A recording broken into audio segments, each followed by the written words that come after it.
बच्चों कैसे हैं? हमें आशा आप लोग ठीक ठाक होंगे। इस समय थोड़ा सा वीडियो नहीं डाल पाए क्योंकि तबीयत थोड़ा सा ख़राब था, उसके लिए हमें खेद है। हम आप जैसा कि हमने आप लोगों को बताया था कि हम टॉपिक बाय टॉपिक पॉलिटेक्निक का एंट्रेंस एग्जाम का आपके पास एक एक टॉपिक आपको देते रहेंगे। तो आज हम आपके लिए लाए हैं कार्य, सामर्थ्य और ऊर्जा। कार्य, सामर्थ्य और ऊर्जा, उसको हम जानते हैं बच्चों। कार्य,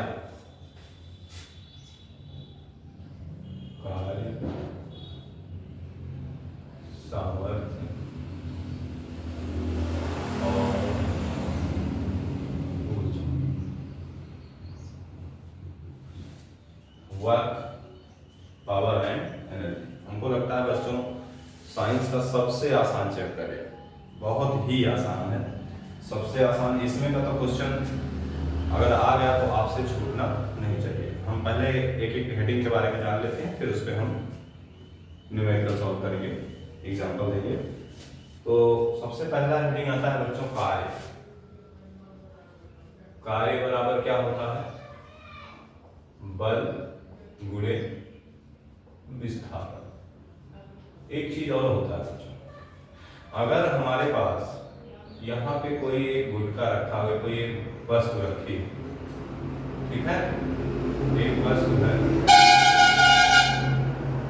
और हम दिशा में A से D तक ले आना, तो हमें इसी दिशा में ऐसे बल लगाना होगा F, और इनके बीच का जो एंगल हो जाएगा वो थीटा।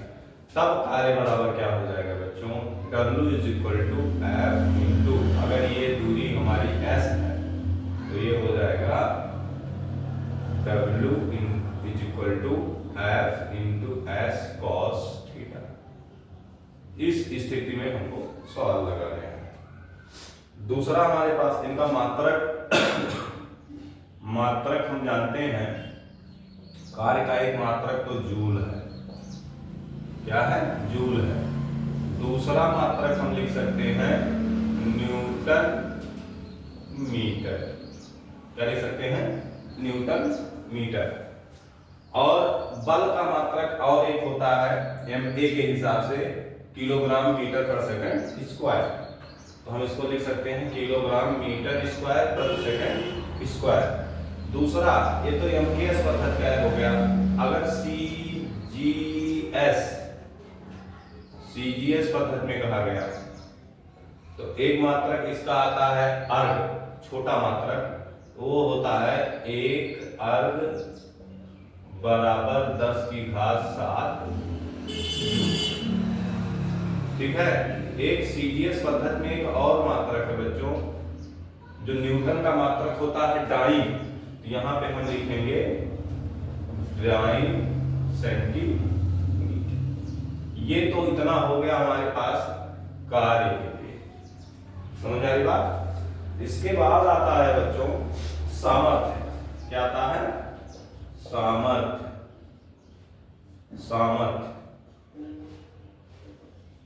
ठीक, पावर, शक्ति। ठीक है। ये होता है P is equal to W by T. क्या होता है? P is equal to W by T. इसके बाद आता है बच्चों कार्य बड़ा मात्रक, एक, इसका मात्रक वाट भी होता है। क्या होता है? वाट होता है। दूसरा ये देखो W यानी जूल, जूल प्रति सेकंड भी होता है। अब आता है बच्चों 1 किलो वाट बराबर होता है 10 की घात 3 वाट। अगर कहा गया 1 किलो वाट घंटा, तो ये होता है 3.6 गुणे 10 की घात 6 जूल। ये कैसे निकलता है इसको निकाल के देख लेते हैं। किलोवाट, 1 किलोवाट घंटा, तो 1 किलो, किलो जहां लगा वहां 1000 से मल्टीप्लाई, यानी 1 गुणे 1000 और किलोवाट हो गया। किलो को वाट में हमने बदल दिया, और 1 घंटा यानी 1 गुणे 60 गुणे 60, तो बराबर क्या हो जाएगा देखो 10 3 घात ये हो गई। और इसको मात्रक जूल कैसे आया वो भी देख लेते हैं, यही कर लेते हैं इतने में। ठीक है, 1 किलोवाट को क्या लिखें, 1000 वाट को हम लिख सकते हैं जूल बटे सेकंड। क्या लिख सकते हैं, जूल बटे सेकंड इसका मात्रक है। ठीक, और इसको लिख सकते हैं 60 गुणे 60 सेकंड। तो क्या हो जाएगा, ये सेकंड कट जाएगा, 60 गुणे 3600 हो जाएगा, बराबर आ जाएगा 1000 और गुणे 3600 बराबर आ जाएगा 3.6 3 कितना हो जाएगा, गुणे 10 की घात 6। ये आसानी से हम निकाल सकते हैं किसका, सामर्थ्य। ठीक है, 1 किलोवाट की ऊर्जा का बड़ा मात्रक हो गया। इसके बाद आता है बच्चों एक अश्व शक्ति। अगर आपसे पूछा जाए एक अश्व शक्ति तो ये होता है, याद रखना है सब, एक अश्व शक्ति बराबर क्या, एक घोड़े की ताकत कितनी मानी गई है, 746 वाट। ठीक है, ये तो हो गया। और एक चीज है बच्चों,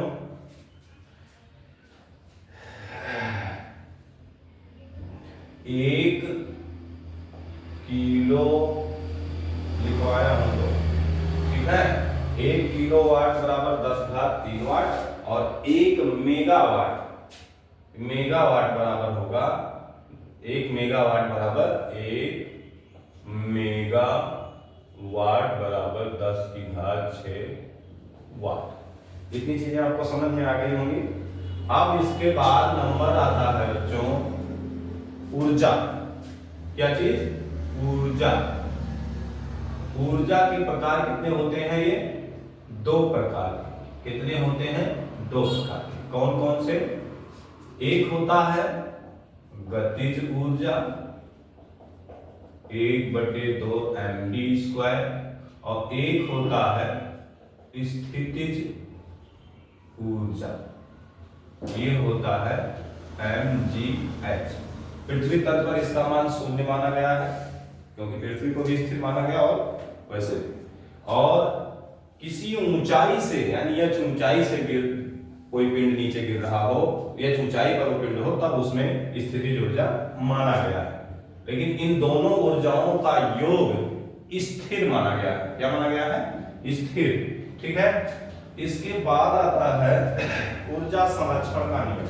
आप ये आप न्यूमेरिकल लगाएंगे, ऊर्जा संरक्षण का नियम। ये तो आप जानते ही हो कि ऊर्जा ना तो नष्ट की जा सकती है, ना ही उत्पन्न की जा सकती है। ऊर्जा ना तो नष्ट की जा सकती है और ना ही उत्पन्न की जा सकती है। ठीक है, अब हम इन पर लगाएंगे न्यूमेरिकल्स।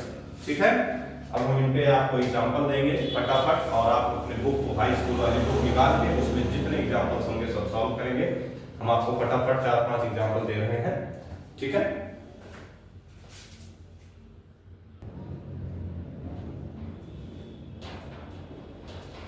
देखो बच्चों, जैसा कि हमने हाथ से लिखना पड़ता है, जैसा कि हमने आपको बताया, हम एग्जांपल आपके लिए तैयार कर रखे हैं। तो एग्जांपल आइए समझते हैं और आसानी से इसको सॉल्व करते हैं। ठीक है, तो सबसे पहले दिया है एक पिंड पर 50 न्यूटन, यहाँ पे कितना लिखा है 50, कितना है 50।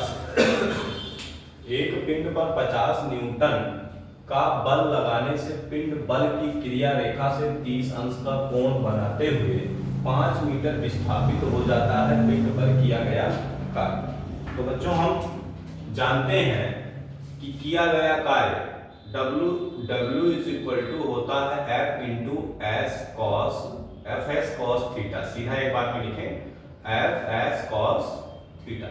ठीक, तो हमारे पास थीटा = दिया है 30 डिग्री और F = दिया है 50 न्यूटन, और हमें किया गया पिंड पर किया गया कार्य निकालना है। यस, हमारे पास कितना है, S बराबर 5 मीटर। कितना है, S बराबर कितना है 5 मीटर। तो हम निकाल सकते हैं इस फॉर्मूले में रख के W is equal to F S cos theta, F मतलब 50 और एस मतलब 5 और कॉस थीटा यानी कॉस फीसंस का मान होता है √3/2। कितना होता है? √3/2। इस 2 से इसको काट दो, आ जाएगा 25 और 55 25 125 √3 यानी 125 √3 में कौन सा विकल्प है?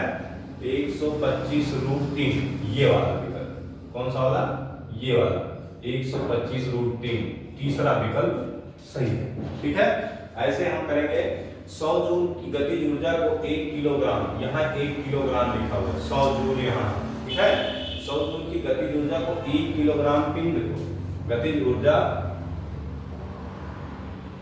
100 जूल की गतिज ऊर्जा से, यहाँ लिख दो, ऊर्जा से 1 किलोग्राम पिंड को ऊर्ध्वाधर ऊपर की ओर फेंकें। ऊर्ध्वाधर ऊपर की ओर फेंका जाता है। वह जिस ऊंचाई तक पहुंचकर लौटना प्रारंभ करेगा वह है, वह क्या है?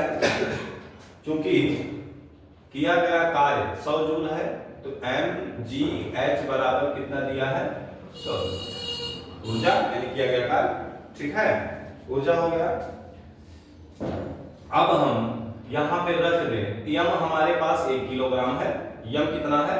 1 किलोग्राम, तो लिखेंगे 1 गुणे जी कितना है? 10 और गुणे h बराबर कितने के? 100 जूल के। तो h बराबर क्या हो गया?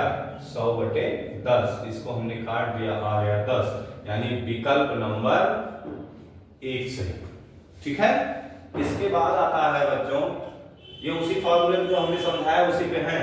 फिर आता है 20 किलोग्राम के किसी पिंड का संवेग, संवेग मतलब mv 100 किलोग्राम मीटर पर सेकंड है, पिंड की गतिज ऊर्जा होगी। पिंड की हमें गतिज ऊर्जा निकालनी है, तो इसके लिए हम क्या करेंगे? इसमें दिया है P बराबर होता है mv के, तो m कितना दिया है? 20, तो लिखेंगे संवेग दिया है 100, तो P बराबर mv यानी 100 बराबर m की जगह हम लिखेंगे 20 और v की जगह p रखेंगे। इस प्रकार से v हमारे पास आ जाएगा 5 मीटर पर सेकंड स्क्वायर। ये तो निकल के आ गया क्या? v। हमें निकालना क्या है? गतिज ऊर्जा। तो गतिज ऊर्जा k बराबर होता है 1/2 mv²।